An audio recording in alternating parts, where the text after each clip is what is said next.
Manchester City, meanwhile, of course, won that game by 3-0. It was Donnarumma's first start for Pep Guardiola's team. We were a little bit on the fence when it came to Donnarumma. It's like, is he really the sort of player that... In what way? Only by his feet?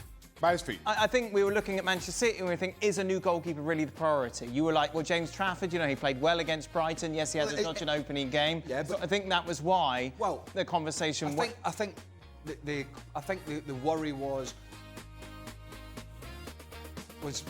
Donnarumma looks a bit patchy with the ball at his feet.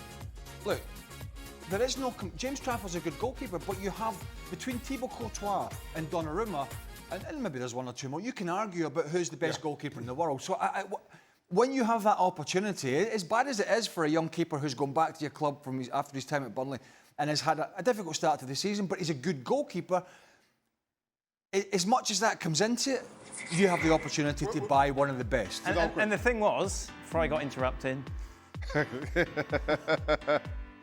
he was really good yesterday. He was.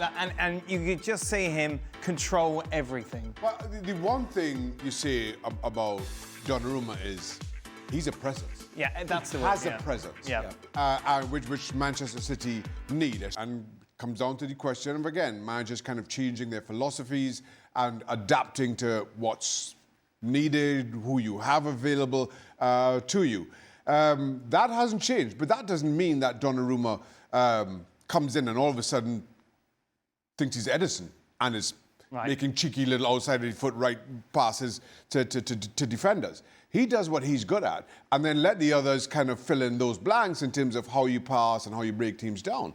So maybe that's the thinking here of Pep Guardiola and in bringing in Donnarumma. But there's no questioning that in terms of just pure goalkeeping talent, in terms of pure shot-stopping talent, Donnarumma is in the top 3 in the world.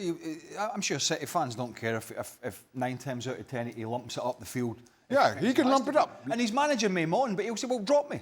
Yeah. I mean, I'm let the defenders pass it around. And in truth... Do what, Shaq? Pass it around. How many times do you hear crowds booing and hissing when a goalkeeper launches it long? They don't. They get... Actually, I think there's more concern for supporters, the match-going supporters that sit in the stadium, sitting there biting their fingernails every time a goalkeeper's passing it across his 6-yard box. So, and if you look at the possession stats, even in this game, and at the start of the season, maybe Man City, although they've still got defensive issues, we saw that at Brighton, and the United game is not really a gauge, if we're being honest, about where they are. But maybe they're going to try and get away from this tiki-taka, 75% possession football, and maybe go a little bit more direct up to Erling Haaland, maybe squeeze the game a little bit more. And if that is the case, in that sense, it's less of a problem if a goalkeeper is not passing it out from the back. Presence is a great word, isn't it, that Shaka used there, Mark?